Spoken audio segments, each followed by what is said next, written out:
Então, hoje a gente vai falar, eu não vou chamar exatamente de aula, porque eu acho que vai ser são mais ou menos as minhas impressões e a minha leitura, né, sobre essas obras.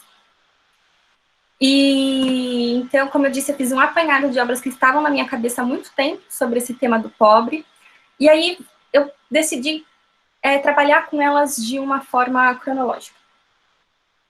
Então, a gente começa com o Machado de Assis, Pai contra Mãe. Esse conto, como eu deixei para vocês, ele está em PDF. Aliás, toda a obra do Machado, né, para quem não sabe, está em PDF, gratuito, na internet. E esse conto, ele é um conto muito forte para quem leu, né, vocês sabem que o tema é um tema muito pesado, eu pelo menos acho pesado, mas também muito necessário. Então, do que fala o Pai contra a Mãe, para quem não conhece? Eu vou fazer um apanhado geral. Antes de tudo, ele é um daqueles contos em que coloca, evidentemente, o pobre, que é a figura central aqui, né, como protagonista, né?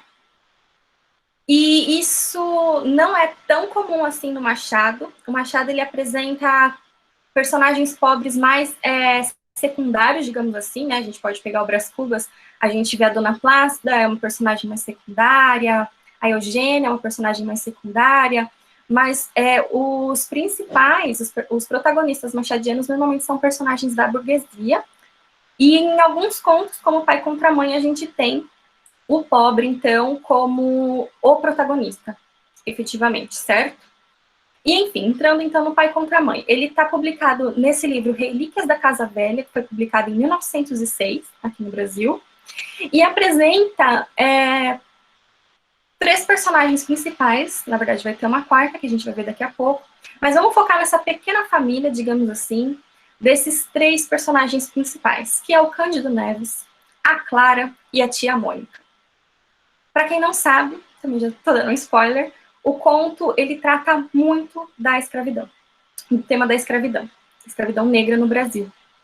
Ora, os nomes, então, se a gente está pensando aqui num conto que vai tratar sobre a escravidão negra, e a gente tem um personagem que chama Cândido Neves, a outra que chama Clara, é como se o nome desses personagens reafirmassem a sua branquitude. Né? Eles até, nesse texto que eu coloquei aqui, né, eles brincavam com essa questão dos nomes, né? Cândido Neves, é como se ele fosse branco duas vezes, a Clara também. A única que não tem essa questão da branquitude é a tia Mônica. Mas, enfim, nesse trechinho aqui, né, que eles dizem, a alegria era comum aos três, Cândido Neves, Clara e tia Mônica. O casal ria a propósito de tudo. Os mesmos nomes eram objeto de trocados. Clara, Neves, Cândido, não davam o que comer, mas davam que rir, e o riso digeria-se sem esforço.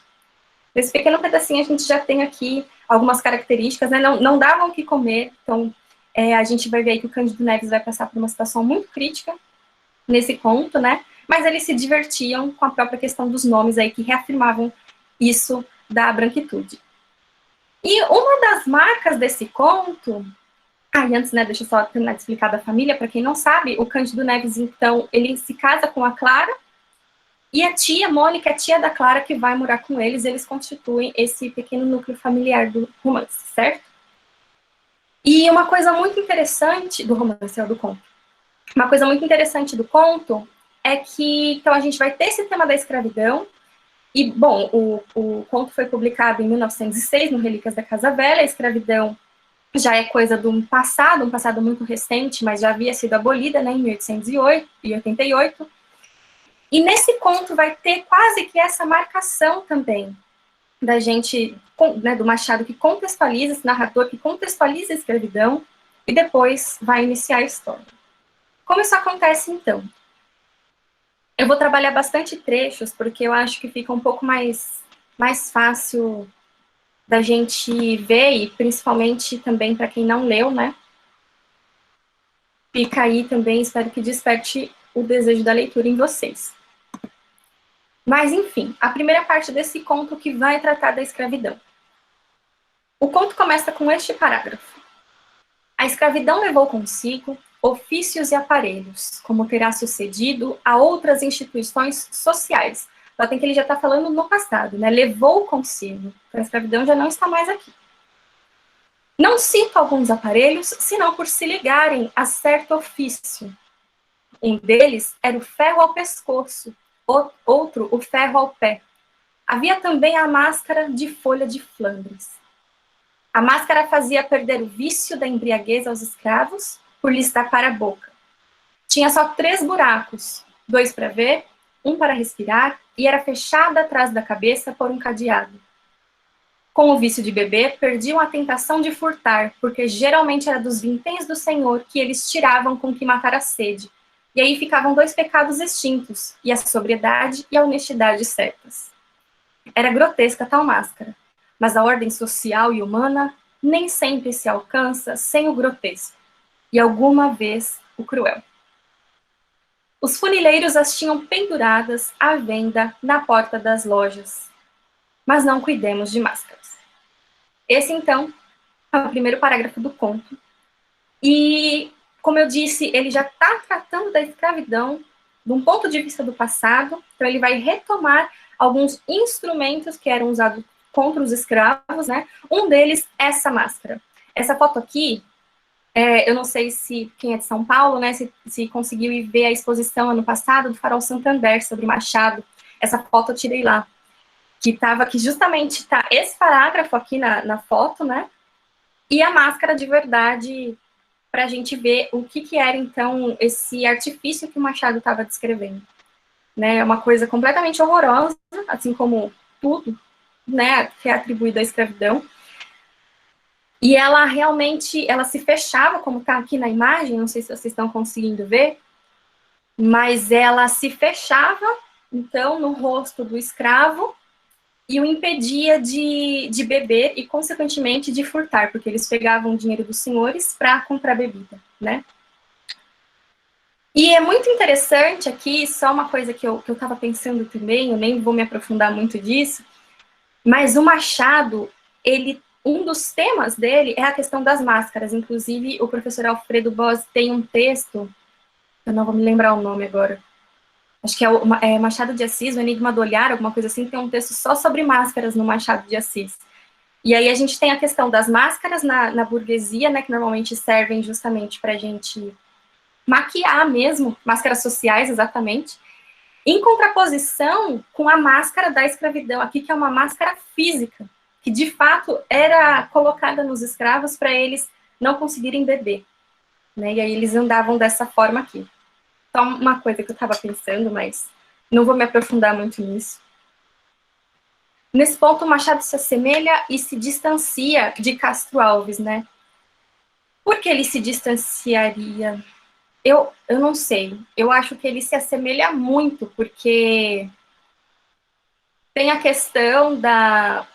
Ele denuncia a escravidão. Não sei se era sobre isso a sua pergunta, Diego. Qualquer coisa você me contextualiza aqui. Mas, né, o Castro Alves, com a questão do navio negreiro, a denúncia, de certa forma, da escravidão, vão ser denúncias feitas de formas diferentes, né, digamos assim que o Castro Alves, ele é muito mais direto no poema, e aqui no Machado tem aquela questão da ironia machadiana, que a gente vai ver melhor daqui a pouco, que mascara um pouco isso, mas não deixa de ser uma denúncia também. Junta-se a isso a ironia machadiana, que a Luísa disse. Pensei ser também muito interessante ele terminar esse parágrafo com não cuidemos de máscaras, exatamente, né? Parece que ele nos avisa que nesse texto as máscaras vão ser deixadas de lado, que a realidade será posta, exatamente, junto com a ironia machadiana. Mas não cuidemos mais de máscara, lembra o final de Martinha versus Lucrécia. Não falemos mais de Martinha, também, lembra bastante. Mas é exatamente isso, digamos assim, a gente vai deixar as máscaras de lado, a gente vai continuar falando da escravidão logo, mas vamos deixar as máscaras de lado, vamos falar do que realmente aconteceu. Certo? Bom, vamos ler mais um trechinho, então. Aqui é ainda aqueles parágrafos iniciais em que ele está contextualizando a escravidão. E aqui a gente já vai poder ver, eu deixei alguns grifos, né, de trechos que eu acho muito essenciais, que a gente já vai ver aqui um pouquinho da ironia machadiana aqui, spoiler. Há meio século, os escravos fugiam com frequência. Eram muitos, e nem todos gostavam da escravidão. Ora só, né? Por que será? Sucedia, ocasionalmente, apanhar em pancada, e nem todos gostavam de apanhar pancada, não me diga, né? Grande parte era apenas repreendida. Havia alguém de casa que servia de padrinho, e o mesmo dono não era mau. Além disso, o sentimento da propriedade moderava a ação, porque dinheiro também dói. Essa ideia da propriedade, da dor, da falta do dinheiro vai aparecer muito aqui, como a gente vai ver mais para frente, né? A fuga repetia-se, entretanto. Quem perdia um escravo por fuga dava algum dinheiro a quem lhe o levasse. Punha anúncios nas folhas públicas com os sinais do fugido, o nome, a roupa, o defeito físico, se o tinha, o bairro por onde andava e a quantia de gratificação. Quando não vinha a quantia, vinha a promessa: gratificar-se-á generosamente, ou receberá uma boa gratificação. Muitas vezes o anúncio trazia em cima ou ao lado uma vinheta, figura de preto, descalço, correndo, vara ao ombro e na ponta uma trouxa. Protestava-se com todo o rigor da lei contra quem o acoltasse, né, contra quem ajudasse esse escravo. Ora, pegar escravos fugidios era um ofício do tempo. Não seria nobre, mas por ser instrumento da força com que se mantém a lei e a propriedade, trazia esta outra nobreza implícita das ações reivindicadoras. Ninguém se metia em tal ofício por desfastio ou estudo. A pobreza, a necessidade de uma chega, a inaptidão para outros trabalhos, o acaso e alguma vez o gosto de servir também, ainda que por outra via, davam um impulso ao homem que se sentia bastante rijo para pôr ordem à desordem. Parece que esse último trecho, para quem já leu o conto conhece, que ele já está falando um pouquinho do Cândido Neves que virá à frente. Né? Então ele fala, não é que esses caçadores de escravos, digamos assim, eles não se metiam nesse trabalho, né, por desfastio, era pela necessidade realmente, era pela pobreza, talvez pela inaptidão a outros trabalhos e também a questão do gosto de servir, né, ainda que por outra via. Parece que ele dá uma pitadinha do próprio Cândido Neves. E quem é o Cândido Neves, então? Ele finalmente vai entrar, né, depois de contextualizar tudo isso sobre a escravidão, né, falar dos instrumentos, falar dessa questão que havia, né, de pegar os escravos que fugiam para receber dinheiro. Ele vai apresentar finalmente o nosso protagonista. Cândido Neves, em família Candinho, é a pessoa a quem se liga a história de uma fuga. Cedeu à pobreza quando adquiriu o ofício de pegar escravos fugidos. Cedeu à pobreza. Né? Como ele já tinha falado anteriormente, que quem se metia nesse ofício justamente era devido à pobreza e à necessidade. Tinha um defeito grave esse homem. Não aguentava emprego nem ofício. Carecia de estabilidade. É o que ele chamava caiporismo. Começou por querer aprender tipografia, mas viu cedo que era preciso algum tempo para compor bem, e ainda assim talvez não ganhasse o bastante. Foi o que ele disse a si mesmo. O comércio chamou-lhe a atenção. Era carreira boa. Com algum esforço entrou de caixeiro para um armarinho. A obrigação, porém, de atender e servir a todos feria-o na corda do orgulho. E ao cabo de 5 ou 6 semanas, estava na rua por sua vontade. Fiel de cartório, contínuo de uma repartição anexa ao Ministério do Império, carteiro e outros empregos foram deixados pouco depois de obtidos. Então, um pouquinho do que eu disse, parece que ele já estava classificando o Cândido Neves lá. O Cândido é esse que cedeu à pobreza, ele não aguentava emprego. Por quê? Porque ele se sentia humilhado, de certa forma, em ter que servir alguém. Né? E quando a gente pensa no tema da escravidão, isso é de alguma forma contraditório aqui, né? Que a gente vai ter daqui a pouco, vai aparecer a escrava, enfim, que vai dar origem a toda a tristeza do conto, digamos assim. E os escravos, a gente sabe, eles não tinham esse poder de escolha, né? Eles, de não servir. Mas, enfim, deixemos isso para depois. Não falemos ainda dos escravos, vamos dar tempo ao tempo. Bom, então é dessa forma que ele apresenta o Cândido Neves.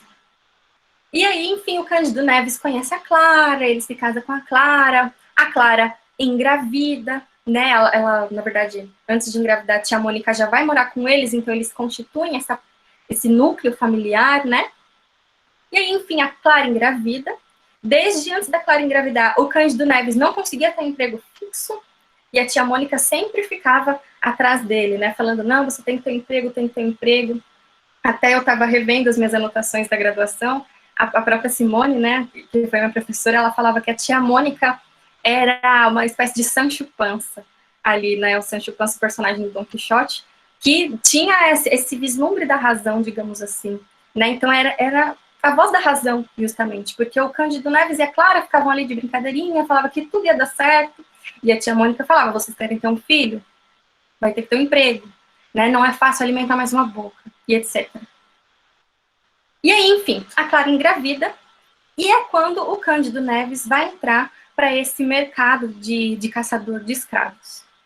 E aí, o Machado, aqui nesse trecho, ele descreve, então, né? Cândido Neves perdera já o ofício de entalhador, como abrir a mão de muitos, melhores ou piores. Então, já mais um emprego que ele não ficava. Pegar escravos fugidos trouxe-lhe um encanto novo. Não obrigava a estar longas horas sentado. Só exigia força, olho vivo, paciência, coragem e um pedaço de corda. Cândido Neves lia os anúncios, copiava-os, metia-os no bolso e saía a pesquisas. Então, justamente esses anúncios que o Machado já coloca ali serem muito frequentes na escravidão. Né? Um escravo fugia, o seu dono ia lá, escrevia um anúncio para deixar nas ruas, no jornal, e aí tinha essas pessoas que se achassem, né, ganhavam uma gratificação. Mas, né, ele entrou nesse mercado, e aí ele continua, mercado muito entre aspas, né, e aí ele continua. Um dia os lucros entraram a escassear. Os escravos fugidos não vinham já, como dantes, meter-se nas mãos de Cândido Neves. Havia mãos novas e hábeis. Como o negócio crescesse, mais de um desempregado pegou em si e numa corda, foi aos jornais, copiou anúncios e deitou-se a caçada. No próprio bairro havia mais de um competidor. Quer dizer que as dívidas de Cândido Neves começaram a subir sem aqueles pagamentos prontos ou quase prontos dos primeiros tempos. A vida fez-se difícil e dura, mais do que já era antes, né? Comia-se fiado e mal, comia-se tarde, o senhorio mandava pelos aluguéis, que ele também vivia de aluguel, e aí o senhor, então, o dono da casa, começava, né, logicamente, a pedir o dinheiro do aluguel que ele não estava pagando. E aqui tem uma questão muito interessante que a gente vai ver também, eu gosto de dar um spoiler, a gente vai ver um pouco nessa questão da pobreza crescente, né, principalmente em quarto de despejo, e aqui já tem um pouco dessa ideia, né, então o Cândido Neves começou bem, né, ele conseguia ali sobreviver, pelo menos com o dinheiro que ele tinha, ganhava desses escravos que ele encontrava, mas aí o negócio cresceu, os desempregados foram e acabaram fazendo disso um ofício para eles também, né, e aí ele já não tinha mais, ele teve uma certa competição e já não tinha mais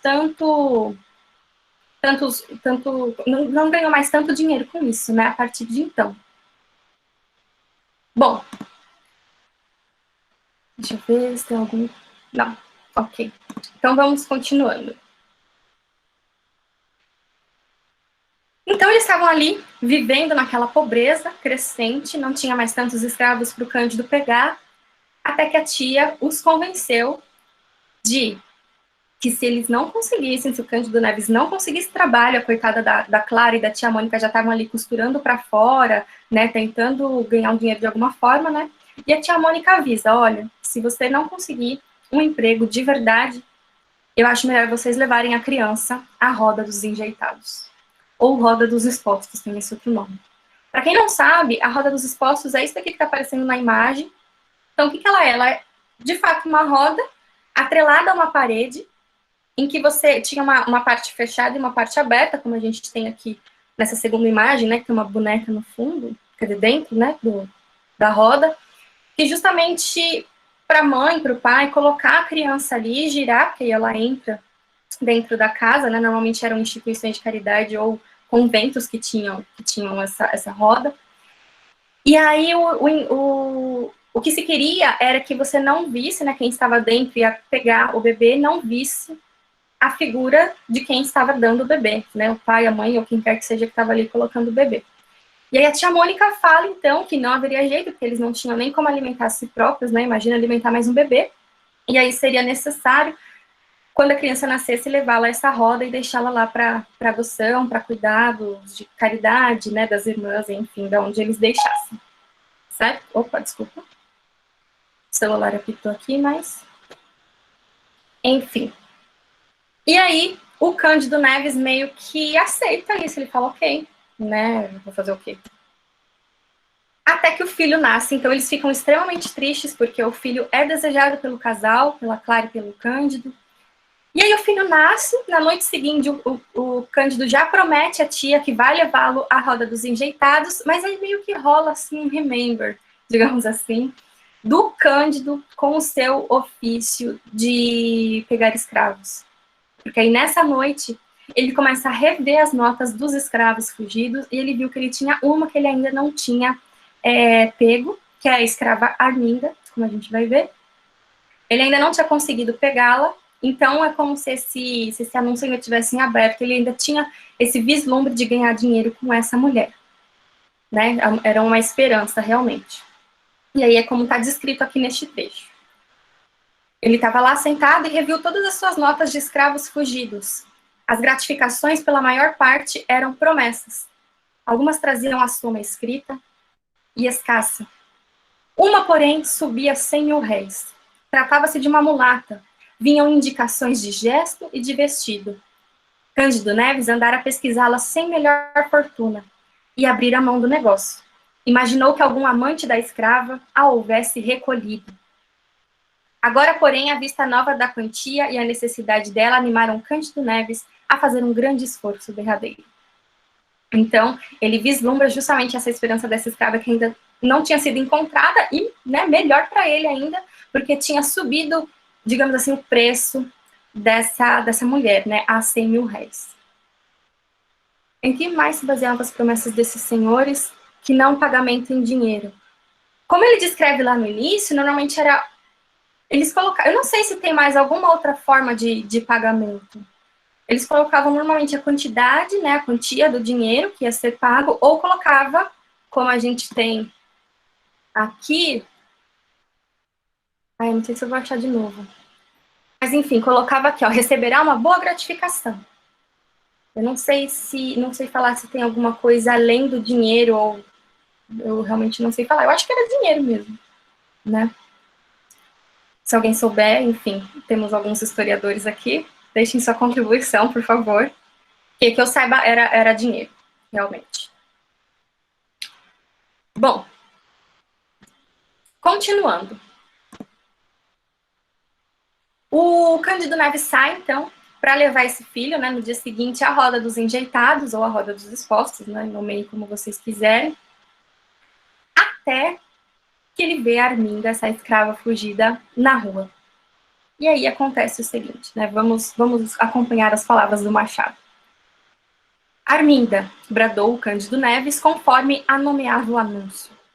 Arminda voltou-se sem cuidar malícia. Foi só quando ele, tendo tirado o pedaço de corda da algibeira, pegou dos braços da escrava que ela compreendeu e quis fugir. Era já impossível. Cândido Neves, com as mãos robustas, atava-lhe os pulsos e dizia que andasse. A escrava quis gritar, parece que chegou a soltar alguma voz mais alta que de costume, mas entendeu logo que ninguém viria libertá-la. Ao contrário, pediu então que a soltasse, pelo amor de Deus. Estou grávida, meu senhor, exclamou. Se vossa senhoria tem algum filho, peço-lhe por amor dele que me solte. Eu serei tua escrava, vou servi-lo pelo tempo que quiser. Me solte, meu senhor moço. Siga, repetiu Cândido Neves. Me solte, não quero. Não quero demoras, siga. Houve aqui luta, porque a escrava, gemendo, arrastava-se a si e ao filho. Né? Ela estava grávida. Quem passava ou estava à porta de uma loja compreendia o que era e naturalmente não acudia. Arminda ia alegando que o senhor era muito mau e provavelmente a castigaria com açoites, coisa que no estado em que ela estava seria pior de sentir. Com certeza ele lhe mandaria dar açoites. Você é que tem culpa. Quem lhe mandou fazer filhos e fugir depois? Perguntou Cândido Neves. Então aqui já começa a desenhar, para quem não sabe o fim ainda, né? A tristeza que a gente vai ver no final do conto. né? Então ele encontra a Arminda, quando ele encontra a Arminda, ele deixa o próprio filho dele que ele estava deixando na roda dos enjeitados, né? Ele deixa ali, se não me engano, era tipo uma farmácia, né? Com um balconista, fala, peraí que eu já venho buscar, e foi pegar a Arminda para levar para o senhor dela, né? E a Arminda estava grávida, então, como a gente viu.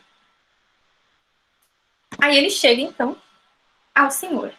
Aqui está a Fujona, disse Cândido Neves. É ela mesma. Meu senhor, anda, entra. Arminda caiu no corredor. Ali mesmo o senhor da escrava abriu a carteira e tirou os 100.000 réis de gratificação. Cândido Neves guardou as 2 notas de 50.000 réis, enquanto o senhor novamente dizia à escrava que entrasse. No chão, onde jazia, levado do medo e da dor, e após algum tempo de luta, a escrava abortou. O fruto de algum tempo entrou sem vida neste mundo, entre os gemidos da mãe e os gestos de desespero do dono. Cândido Neves viu todo esse espetáculo. Então, é de uma crueldade, né? Eu, sempre que eu leio, eu fico até meio... É a questão, assim, a gente sente alguma coisa, né? A gente sente essa náusea, digamos assim, com essa cena.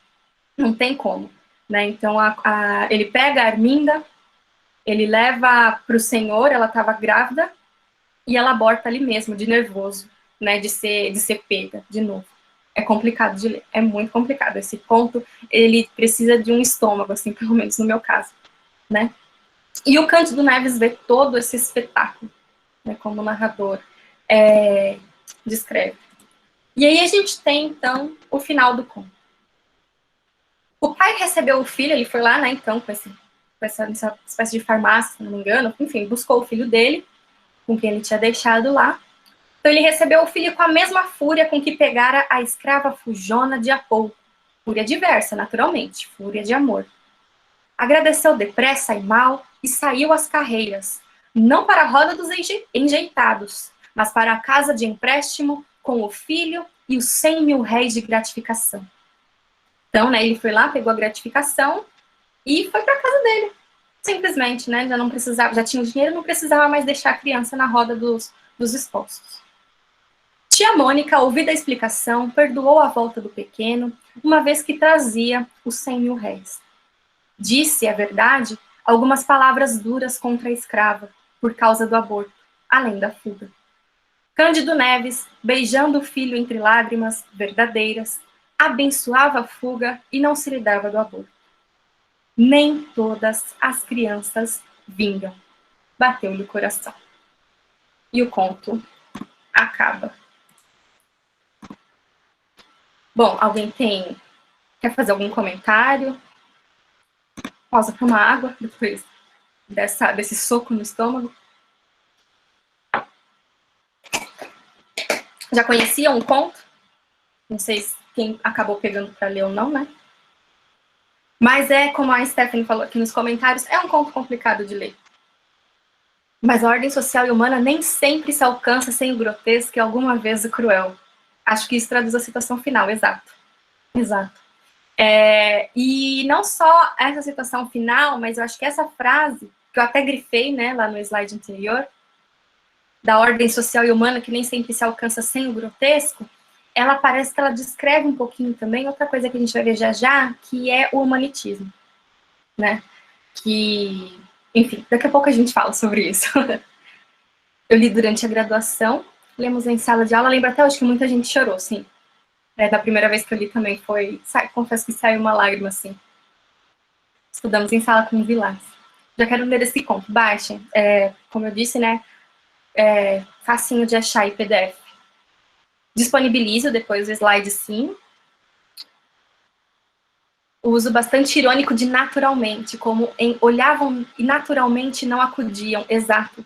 Tipo, essa estrutura que ela já tá ali enraizada.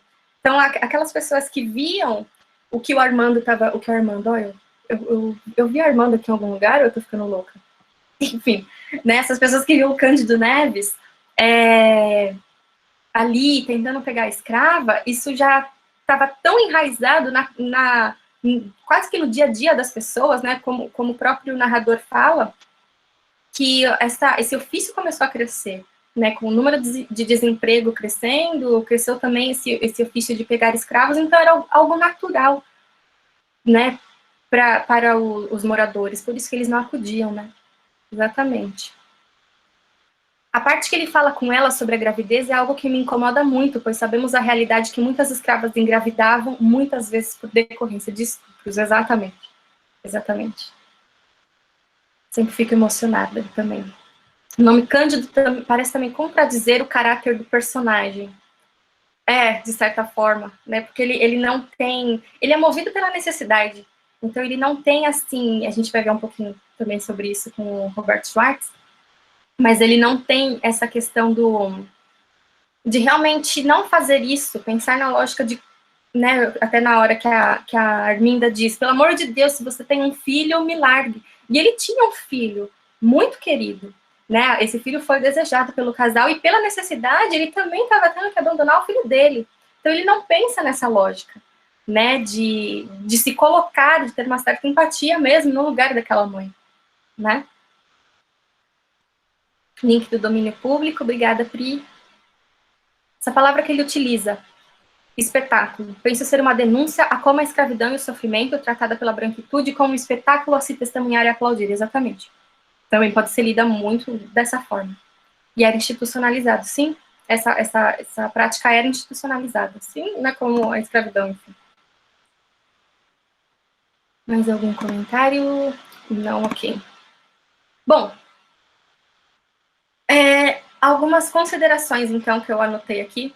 A gente já falou um pouco, então, dessa questão dos nomes dos personagens, né, que demonstra essa branquitude versus da escravidão negra. A questão do Cândido Neves ser insubordinado ao trabalho, isso é uma coisa que me pega muito na leitura. Opa, gente, espera só um pouquinho aqui que o Meet pediu para eu colocar minha senha de novo aqui. Só um minutinho. Vamos lá. Não sei por que ele pediu isso agora, mas enfim.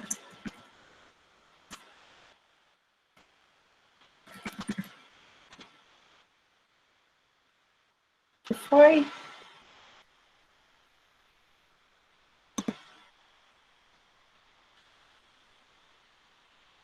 Pronto, acho que agora foi. Pediu para eu fazer aqui, colocar a senha de novo. Enfim. Essa questão do trabalho, ela também me pega bastante nesse ponto, porque tem o pai contra a mãe, digamos assim, do título, ele traz a questão da branquitude versus a escravidão negra, traz também a questão da insubordinação ao trabalho, mas e a Arminda, que tem essa servidão sem escolha? Né? Então dá para a gente pensar nessa dualidade também. Tem a questão da luta interclasse, né? Do homem branco, homem livre, que aqui é branco e pobre, em contraposição à escrava negra. E aí eu deixo essa questão. Há uma livre escolha do trabalho? A gente pode pensar um pouquinho sobre isso, principalmente daqui a pouco que a gente vai ler um pouco dos textos teóricos. E tem a questão, evidentemente, do Cândido versus Arminda, o filho branco versus o filho negro, né? Um deles vai ter que sofrer, digamos assim. E aí, nesse embate, tem uma vida que vale mais do que a outra? A gente se pergunta, né?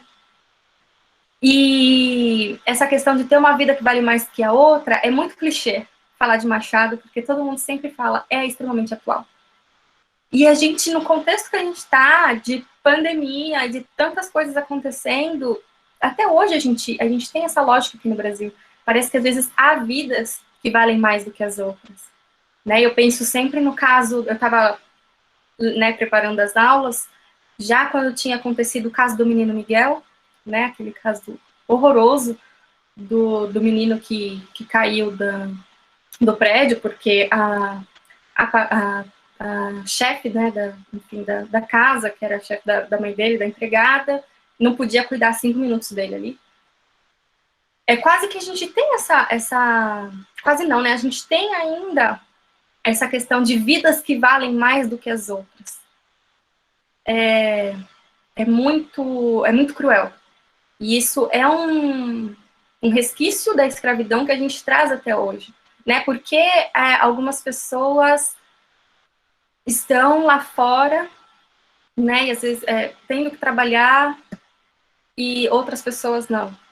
Né? Por que, que a vida dessas pessoas vale mais? Por que, que a vida do menino Miguel aparentemente valia menos que as unhas que a moça lá estava fazendo, né? Pelo que dizem, ela estava fazendo a unha. Mas, enfim, são só alguns pensamentos que eu estava tendo quando eu li esse conto, por conta desse contexto todo, né?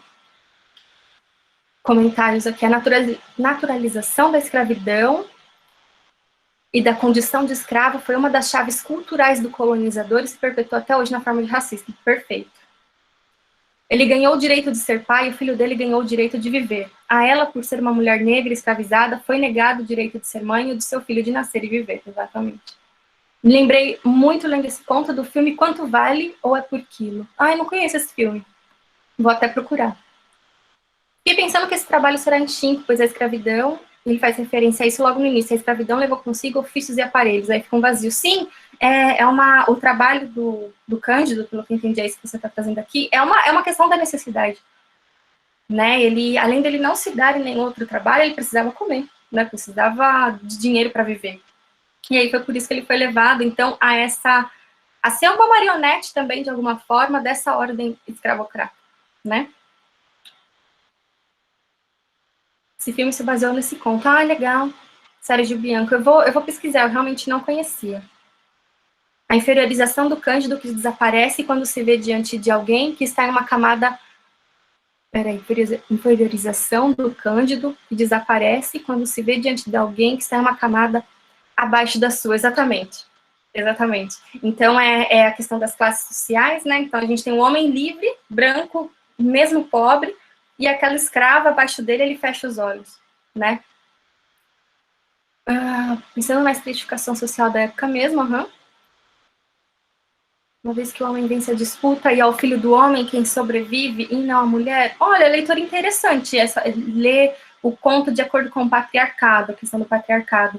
Eu confesso que eu não conheço, eu não sou especialista em Machado, mas eu não conheço ninguém que traga essa leitura, mas é interessante pensar, né? Porque é o pai contra a mãe. Quem vence é o pai, não é a mãe. Então, talvez sim.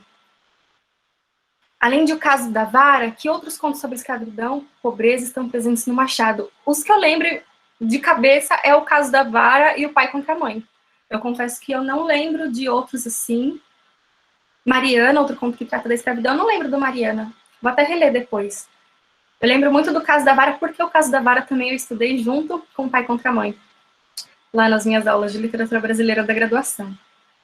Mas, enfim, o que eu lembro realmente são os contos que trazem a questão das máscaras, da burguesia. O que ficou na minha cabeça mais mesmo é O Pai contra a Mãe. Bom, acho que sem mais comentários aqui. O Espelho tem a escravidão como pano de fundo? Sim. Ele não vai tratar disso em primeiro plano, né? Mas ela aparece, de fato, como pano de fundo. A escravidão vai aparecer como pano de fundo de muitas obras, né? Do próprio Brás Cubas, né? Ela aparece, enfim, só não vai estar ali em primeiro plano, né? Sendo discutida, digamos assim, com mais força. Bom, Memorial de Aires tem abolição, sim. Eu acho que no Esaú e Jacó também tem a questão da abolição, ou eu estou confundindo? Eu acho que Esaú e Jacó também, se eu não me engano, que eu posso estar confundindo. Bom, vou virar o slide. E aí, eu vou trazer um pouquinho dos textos teóricos para a gente basear, então, essa leitura, né? E o primeiro que eu trago é esse texto que eu deixei para vocês, inclusive, no Drive, para quem tiver curiosidade, que é um texto essencial, eu acho, para conhecer Machado de Assis, que é o esquema de Machado de Assis do Antônio Cândido. E em uma das partes, né, ele divide o texto em várias partes, e em uma das partes ele vai falar justamente sobre essa crueldade, né, do homem como instrumento de outro homem. E aí eu coloquei aqui esse trecho, para a gente dar uma olhadinha. Bom, pessoalmente, o que mais me atrai nos seus livros é um outro tema, diferente destes que estava falando anteriormente. A transformação do homem em objeto do homem, que é uma das maldições ligadas à falta de liberdade verdadeira, econômica e espiritual. Que é a questão do Cândido Neves e que o próprio Machado já colocou no início, né? Então, por isso que eu coloquei lá livre escolha do trabalho e uma interrogação, porque tem a questão de que eles não têm essa liberdade verdadeira econômica, né? Digamos assim, eu estava até pensando, falou, bom, o Cândido Neves, ele não pode simplesmente virar e escolher, você agora um latifundiário. Não tem, né? Ele é pobre. As opções que ele tem são outras. Aliás, as quais ele não consegue se encaixar, digamos assim, né? Bom, enfim. Continuando aqui. Esse tema é um dos demônios familiares da sua obra, desde as formas atenuadas do simples egoísmo até os extremos do sadismo e da pilhagem monetária. A ele se liga a famosa teoria do humanitismo, elaborada por um dos seus personagens, o filósofo Joaquim Borba dos Santos, doido e, por isso mesmo, machadianamente lúcido. Se ninguém reconheceu, Joaquim Borba dos Santos é justamente Quincas Borba. Os críticos, sobretudo Barreto Filho, que melhor estudou o caso, interpretam o humanitismo como sátira ao positivismo e, em geral, ao naturalismo filosófico do século XIX, principalmente sob o aspecto da teoria darwiniana da luta pela vida com sobrevivência do mais apto. Mas, além disso, é notória uma conotação mais ampla que transcende a sátira e vê o homem como um ser devorador, em cuja dinâmica a sobrevivência do mais forte é um episódio e um caso particular. Essa devoração geral e surda tende a transformar o homem em instrumento do homem. E sob este aspecto, a obra de Machado de Assis se articula, muito mais do que poderia parecer à primeira vista, com os conceitos de alienação e decorrente reificação da personalidade dominantes no pensamento e na crítica marxista de nossos dias, né? Bom, o ponto que eu queria chegar em algum momento dessa aula era justamente trazer o humanitismo, que, para quem não se lembra, né, ela é uma sátira, né, nós professores de português, quando a gente dá aula, a gente tem que sempre, às vezes, reforçar isso, né, uma sátira, Machado é irônico, ele não estava falando seriamente sobre isso, ele não acreditava nisso, né, mas é justamente uma ironia ao que o Cândido aqui chama de naturalismo filosófico do século XIX, né, então, retomando lá as aulas de literatura, né, bem, assim, num contexto, bem num tipo de colégio, assim, né, nessas aulas de colégio, a gente tem no século XIX esse florescer dessas ideias, que são ideias preconceituosas, de alguma forma. A gente tem a teoria darwiniana, né, o mais forte sobrevive, né, então a teoria de Darwin da biologia trazida para o meio social. A gente tem, se vocês se lembram, né, o Cortiço, que é a filosofia do determinismo, né, o homem seria fruto do meio, da raça, do momento em que ele vive. Todas essas teorias, como o positivismo também, o Machado vai se apropriar disso para ironizá-las. E ele as ironiza a partir eu não sei, tá pegando o livro? Bom, não sei, porque agora vai fazer a chamada de novo. Tá pegando o livro, exato. Que é o Quincas Borba, que é esse filósofo louco e, portanto, machadianamente lúcido, que vai trazer, então, a teoria do humanitismo para o Quincas Borba, que é o que cai hoje no vestibular, né, quem tiver interessado aqui, e também no Memórias Póstumas de Brás Cubas. Comentários. O contexto da escravidão realça a construção de família monogâmica patriarcal. É o contraponto do negro sem família e desestruturado. A narrativa persiste. Exatamente, pensar nessa questão do patriarcado ainda, né? Ao vencer as batatas é um grande exemplo. Exatamente. É a frase do humanitismo, tirada aqui do Quincas Borba, que a gente já vai ver daqui a pouco. Mais algum comentário? Não? Pausa para água. Gente, se eu estiver falando muito rápido, é porque às vezes eu acelero mesmo. Então vocês me falem para eu dar uma segurada. Bom. Mais comentários. Vamos, então, ao vencedor as batatas, como alguém já nos disse aqui. Então, o Cândido vai justamente falar que o humanitismo é essa filosofia que vai trazer essa questão do homem sendo usado como objeto de outro homem. Nessa teoria muito utilitarista, enfim, que está também no pai contra a mãe. Né? Então, o pai usa essa mãe para obter o dinheiro, né? E conseguir, assim, formar a família dele e cuidar do filho dele, né? Em detrimento dessa mãe que perde o filho. Mas, enfim, para quem não se lembra, aqui está o trechinho em que o Quincas Borba, defende o humanitismo. Então, ele diz ao Rubião, né? Tá lá ele e o Rubião, enfim, tomando um café, e o Quincas Borba vai começar a elucidar sua teoria. Não há morte. O encontro de duas expansões, ou a expansão de duas formas, pode determinar a supressão de uma delas, mas rigorosamente não a morte, a vida, porque a supressão de uma é a condição da sobrevivência da outra. Questão muito do que o Cândido trouxe da teoria do Darwin, né? Então, uma em detrimento da outra. O filho da escrava abortado, né? Para salvar o filho de Cândido Neves. E a destruição não atinge o princípio universal e comum. Daí o caráter conservador e benéfico da guerra. Supõe tu um campo de batatas e duas tribos famintas.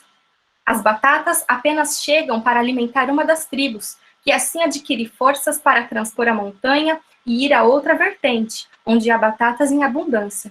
Mas se as duas tribos dividirem em paz as batatas do campo, não chegam a nutrir-se suficientemente e morrem de inanição.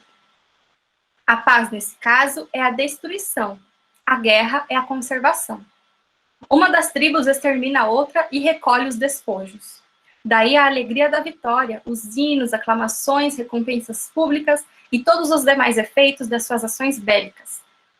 Se a guerra não fosse isso, tais demonstrações não chegariam a dar-se, pelo motivo real de que o homem só comemora e ama o que lhe é aprazível ou vantajoso, e pelo motivo racional de que nenhuma pessoa canoniza uma ação que virtualmente a destrói. Ao vencido, ódio ou compaixão. Ao vencedor, as batatas.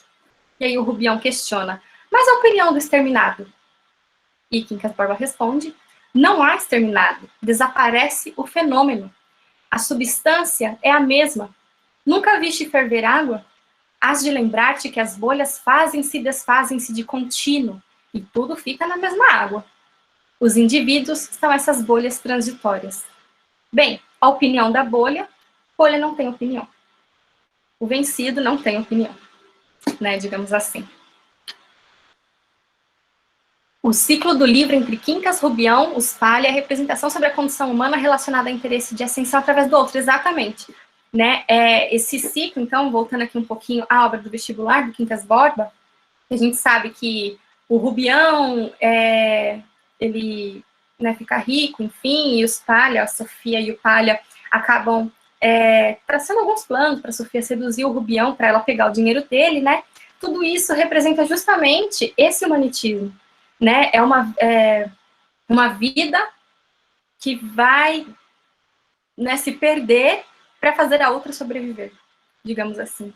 Né? Essa é para mim, é um dos cernes do Quincas Borba e, evidentemente, do conto que a gente está tratando aqui do pai contra a mãe.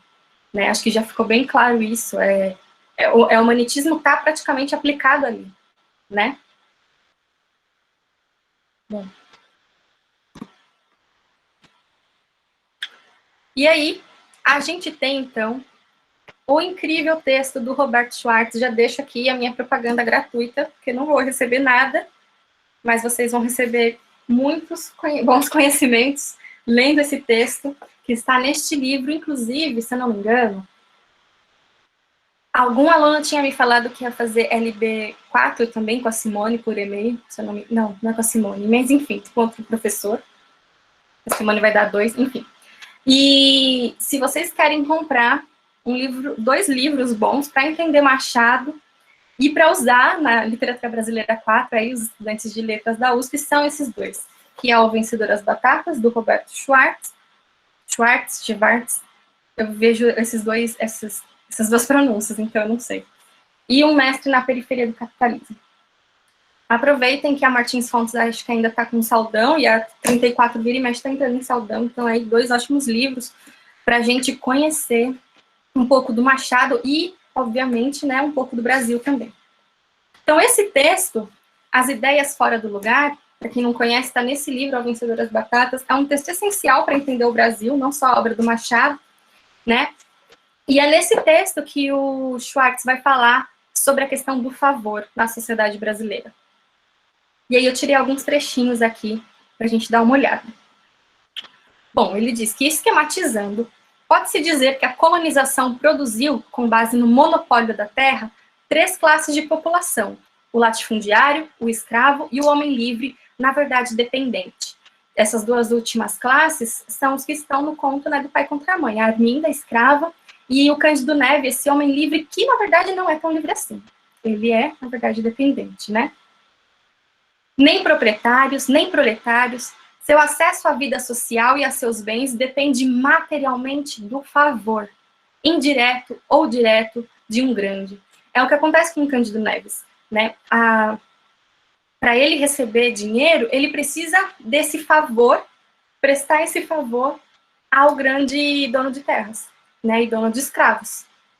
E essa lógica do favor, como vai mostrar o Robert Schwartz, ela está muito impregnada aqui na nossa ordem social mesmo, e como a gente vai ver mais para frente, spoiler dos próximos capítulos, ela vai aparecer de alguma forma também lá na Carolina Maria de Jesus, então num romance já no diário já da década de 50 para 60, certo? Bom, sem mais spoilers, né, das próximas aulas, cenas dos próximos capítulos. E aí, esse favor, ele diz que é um tratado de cumplicidade permanente, cumplicidade que a prática do favor tende a garantir. No momento da prestação e da contraprestação, particularmente no instante-chave de reconhecimento recíproco, a nenhuma das partes interessa denunciar a outra, tendo embora a todo instante os elementos necessários para fazê-lo. É a discussão que a gente estava tendo aqui do Cândido Neves com a Arminda, né? Ele tinha, de fato, esses elementos para salvá-la, digamos assim. Ela estava grávida, enfim. Mas ele não faz, porque ele está sendo cúmplice desse senhor de escravos, né? E é nessa cumplicidade que mora o favor, que nasce o favor.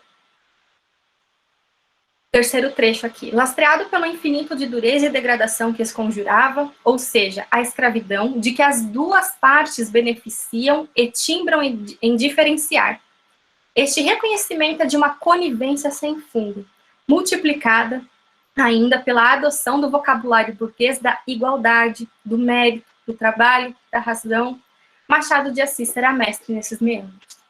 Então, as 2 partes, né, o homem livre e pobre, e o senhor de escravos, né, o Cândido Neves de um lado e o dono da Arminda, né, do outro lado, eles ambos vão se beneficiar, né? O dono de escravos vai ter a Arminda de volta, a sua escrava de volta, o outro vai ter o seu dinheiro, então, para que a denúncia, né? E tá tudo atrelado a esse vocabulário que o homem livre se aproxima, apesar dele não ser um burguês, ele vai se apropriar desses vocabulários da igualdade, do mérito, né, do trabalho, e é nesse vocabulário que ele justifica as suas ações, como Cândido Neves justifica as deles, né, daquela frase final que ele diz, nem todas as crianças vingam, que é uma coisa extremamente cruel, ele ainda não quer tirar a culpa de si e colocar numa culpa como se fosse uma coisa natural, né, não é toda criança que nasce, tem crianças que nascem mortas, ora. Né? Então, ele não se responsabiliza, quase em trava-línguas aqui, por esse ato, certo? E aqui só um trechinho de Um Mestre na Periferia do Capitalismo, na verdade eu acho que isso já ficou muito claro, mas só para escancarar, né? Que essas ideias humanitistas aqui do Quincas Borba, elas explicavam por fim o caráter necessário e legítimo da exploração colonial e de suas sequelas presentes. Então, tudo isso, né, toda essa questão do pai contra a mãe, do favor, tudo isso está baseada na questão colonial, na exploração colonial, na exploração do escravo negro e das sequelas que a gente vai ver presentes até hoje. Então, como eu disse, nas cenas dos próximos capítulos, lá ainda com a Carolina Maria de Jesus em pleno século XX, né? E olha só, minha apresentação acabou.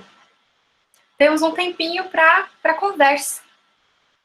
E o que vocês acharam? Alguém tem algum outro comentário, uma dúvida? Podem ligar o microfone, fiquem à vontade.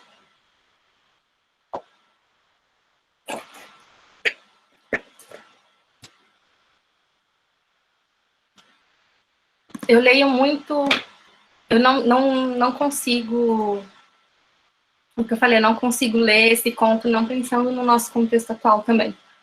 Do que aconteceu lá com o Miguel, do que está acontecendo tudo agora. É um horror ser tão atual ainda, essa lógica da escravidão, da exploração, enfim. Deixa eu ver, aqui pediram mais uma coisa de novo para mim.